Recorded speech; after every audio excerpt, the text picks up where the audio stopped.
2016 में मोदी सरकार ने जिस उज्ज्वला योजना को इतने जोर शोर से पूरे देश में लॉन्च किया था, बीपीएल धारकों को मुफ्त एलपीजी गैस कनेक्शन दिए गए थे, क्या आज 2023 आने के बाद मोदी सरकार इस बात की समीक्षा करती है कि जितने भी लाभार्थी थे जिनको उज्ज्वला योजना के तहत सिलेंडर दिया गया था वो एलपीजी गैस का उपयोग कर रहे हैं या नहीं कर रहे हैं?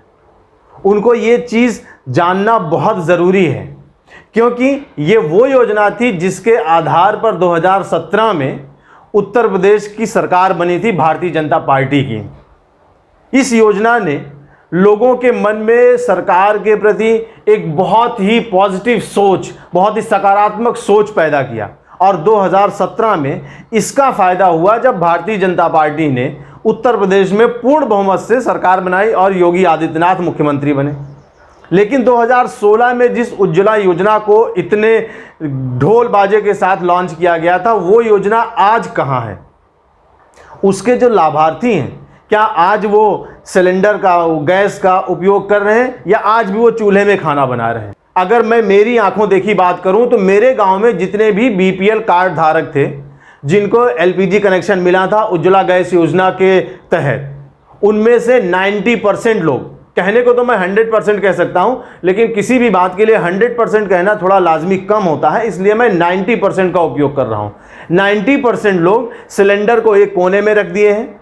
सिलेंडर के साथ में जो सिगड़ी खरीदी जाती है या मिलती है उसको उन्होंने अलमारी की तरह इस्तेमाल करना शुरू कर दिया है और फिर से आज वो चूल्हे में खाना बना रहे हैं। वो लकड़ियां बटोरते हैं या लकड़ियां खरीदते हैं, क्योंकि लकड़ी में खाना बनाना उनको आज भी सस्ता लगता है। अब देखिए, 2016 में जब उज्ज्वला गैस योजना ये लॉन्च किया गया था, उस समय सिलेंडर कितने में था?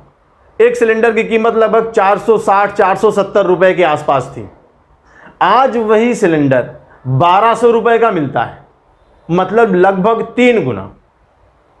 3 गुना दाम अगर सिलेंडर का बढ़ गया तो कौन सा बीपीएल कार्ड धारक है जो 1200 रुपए हर महीने खर्च करके और सिलेंडर भरवाएगा? इसके अपेक्षा उसको ये ज़्यादा मुफीद लगता है कि वो 200-300 रुपए की लकड़ी खरीद ले और आराम से अपना काम चला ले। तो सरकार को इस बात को सोचना पड़ेगा। 2014 में जब मोदी सरकार नहीं आई थी, उसके पहले यही स्मृति ईरानी ने सिलेंडर की कीमतों को लेकर, सिलेंडर की कीमत जो इतनी ज़्यादा बढ़ती जा रही थी उसको लेकर सड़क पर खूब धरना प्रदर्शन किया गया था, चूड़ियाँ तोड़ी थी। आज स्मृति ईरानी से जब सवाल पूछा जाता है तो लोग नाराज़ हो जाते हैं, वो खुद नाराज हो जाती हैं। अगर कोई पत्रकार उनसे सवाल पूछ लेता है कि सिलेंडर की कीमत क्यों बढ़ रही है या चीनी की कीमत 2014 से और आज 2023 में लगभग 10 रुपए प्रति किलो के हिसाब से उसमें बढ़ोतरी हो चुकी है, तो इसका जवाब किससे लिया जाए?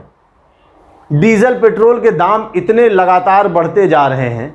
जो डीजल 2014 में 55 रुपए लीटर था, आज वो लगभग 100 रुपए लीटर बिक रहा है। अगर डीजल पेट्रोल के दाम बढ़ते हैं तो ट्रांसपोर्टेशन बढ़ता है और फिर थोक मंडी में जो आलू 2 रुपए किलो, 1.5 रुपए किलो बिकती है, वो हमारे घरों में, हमारे किचन तक आते आते 25 रुपए किलो हो जाती है। तो बताइए, इन सारे सवालों के जवाब हम किससे पूछने जाएं? क्या हम इस सवालों के जवाब राहुल गांधी से पूछें, अरविंद केजरीवाल से पूछें, नीतीश कुमार से पूछें, अखिलेश यादव से पूछें, मायावती से पूछें? इनसे हम कैसे पूछ सकते हैं? वोट हमने बीजेपी को दिया है, सरकार हमने मोदी जी की बनाई है, योगी जी की बनाई है, और सवाल हम पूछे अरविंद केजरीवाल से, नीतीश कुमार से और अखिलेश यादव से। और अगर हम मोदी सरकार से सवाल पूछते हैं, अगर हम योगी जी से सवाल पूछते हैं, तो हमारे ऊपर ये इल्ज़ाम लगा दिया जाता है कि हम देश के खिलाफ बात कर रहे हैं। भैया, देश के खिलाफ कैसे बात कर रहे हैं? 3 गुना दाम बढ़ गया। 2 रुपए किलो जो थोक मंडी में आलू प्याज बिकती है, वो हमारे घरों में आते आते 25 रुपए किलो। 2 रुपए किलो थोक मंडी में जो आलू मिलती है, हमारे घरों में, हमारे किचन तक आते आते उसकी कीमत 25 रुपए किलो हो जाती है। हम किससे सवाल पूछें? बताइए। जो आम, अभी आम का सीजन चल रहा है, जो आम थोक मंडियों में 10 रुपए किलो, 15 रुपए किलो बिक रहा है, वो हमारे किचन तक आते आते 100 रुपए किलो, 150 रुपए किलो पहुंच जाता है। तो हम इसका जवाब किससे मांगे? किससे हम ये सवाल पूछें? और ये सारा कुछ डिपेंड करता है ट्रांसपोर्टेशन पे। चूंकि डीजल पेट्रोल इतना महंगा है, इसकी वजह से ट्रांसपोर्टेशन बहुत महंगा हो जाता है। ट्रांसपोर्टेशन महंगा हो जाता है तो इन चीज़ों की कीमतें बढ़ जाती हैं। तो क्या ये बात सरकार को नहीं पता है? सरकार में बैठे जो मंत्री हैं, जो नीति निर्धारक हैं, क्या उनको ये बात पता नहीं है? तो बहुत अच्छे से उनको ये बात पता है, लेकिन पता नहीं उनके कानों में जू क्यों नहीं रेंगती है। और जब कभी वो सामने आ जाते हैं और स्मृति ईरानी से इस बात पे सवाल पूछ लिया जाता है कि मैडम सिलेंडर के दाम 460 रुपए से 1200 रुपए क्यों हो गए, चीनी 30 रुपए की बजाय 40 में क्यों बिक रही है, 42-45 में क्यों बिक रही है, तो वो नाराज़ हो जाती हैं और वो इसका जनता का अपमान बता देती हैं। और इस पर अगर हम जैसी जनता कोई वीडियो बनाकर उनसे सवाल पूछना चाहते हैं तो लोग हम ही से उल्टा सवाल करने लगते हैं कि आप देश के खिलाफ जाकर बात कर रहे हैं। भाई, ये देश के खिलाफ बात नहीं की जा रही है, इसको आप बहुत अच्छे से समझिए। उज्ज्वला योजना, जिसमें गरीबों को 460 रुपये 470 रुपये में सिलेंडर दिया गया था, आज 1200 रुपये में सिलेंडर है। उस समय ये कहा गया था कि चूल्हे की आग से, धुएं से उनकी आंखें खराब हो जाती हैं, उनके फेफड़े खराब हो जाते हैं। आज क्या है? आज उनका सिलेंडर रखा हुआ है, आज उनकी सिगड़ी ठंडी पड़ गई है, वो फिर से वही चूल्हे में खाना बना रहे हैं, क्योंकि चूल्हे में खाना बनाना उनको सस्ता पड़ता है। तो आखिर सरकार को कम से कम एक डेटा इसका निकालना चाहिए कि भाई हर महीने कितने बीपीएल धारक सिलेंडर खरीद रहे हैं। आपको पता चल जाएगा कि उज्ज्वला गैस योजना का कितना व्यापक असर पड़ा है। आपने दे तो दिया है, लेकिन इस्तेमाल कितना हो रहा है। यही हाल सरकार ने जो शौचालय बनवाए हैं उनकी स्थिति कमोबेश यही है। सरकार को गांव-गांव में अपने अधिकारियों को भेजना चाहिए, देखना चाहिए कि जो शौचालय सरकार ने बनवाए हैं उनका उपयोग शौचालय बनाने में हो रहा है या बकरी बांधने के लिए किया जा रहा है, लकड़ी कंडे उपले रखने के लिए किया जा रहा है। अगर इसका कोई वीडियो बनाकर हम अभी पोस्ट कर दें तो पहली बात तो उस गांव के प्रधान हमको पटक के मारेंगे, उसके बाद सरकारें हमारे पीछे पड़ जाएंगी। तो भाई, सरकार ही खुद क्यों नहीं करती है? सरकार के हर ग्राम पंचायत स्तर के अधिकारी हैं, क्यों नहीं वो घर घर जाते हैं और जितने भी लाभार्थी हैं जिन्होंने शौचालय का लाभ लिया है, शौचालय योजना का, वो शौचालय का उपयोग कर रहे हैं शौचालय के लिए या उसमें कंडे उपले और बकरियां बांध रहे हैं?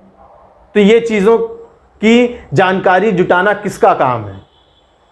और सवाल सरकार से ही पूछा जाएगा और सरकार से ही सवाल हम पूछते रहेंगे। तो स्मृति ईरानी जी मिलेंगी तो उनसे सवाल पूछा जाएगा और मोदी जी मिलेंगे तो मोदी जी से सवाल पूछा जाएगा। सरकार में शामिल जो भी व्यक्ति है उससे ये सवाल पूछा ही जाएगा कि आखिर ये महंगाई क्यों बढ़ती जा रही है, सिलेंडर के दाम क्यों बढ़ते जा रहे हैं, बिजली की कीमत क्यों बढ़ती जा रही है।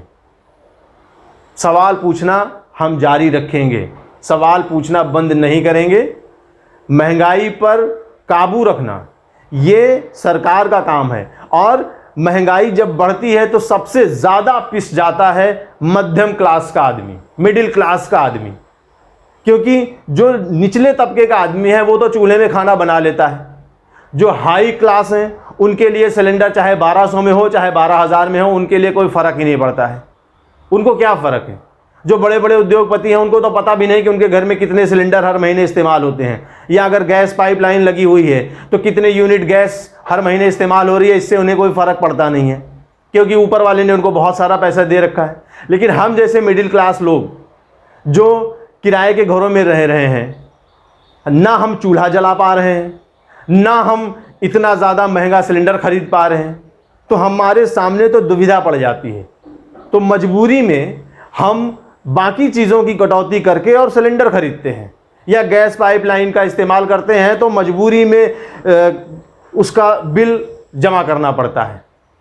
तो ये जो मध्यम क्लास पिस रहा है, इसके बारे में सरकार कब सोचेगी?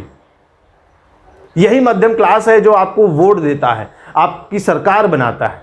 तो कम से कम हमारे बारे में सोचिए, महंगाई पे कंट्रोल कीजिए और आपसे जब कोई सवाल पूछा जाए तो आप अपने दिमाग पर भी कंट्रोल करिए और उसका सही सही जवाब दीजिए। बस सरकार थोड़ी तो सुनिए। धन्यवाद, जय हिंद। और दोस्तों, अगर आपको मेरी बात पसंद आए तो प्लीज़ मेरे वीडियो को लाइक कमेंट शेयर ज़रूर करिएगा। और हाँ, मेरे चैनल नूरा कुश्ती को सब्सक्राइब करना बिल्कुल मत भूलिएगा। ये आपकी बात है, मैं आपकी बातें उठाता हूँ और आपकी बात उठाने के लिए मुझे आप सब लोगों का सहयोग चाहिए। जय हिंद।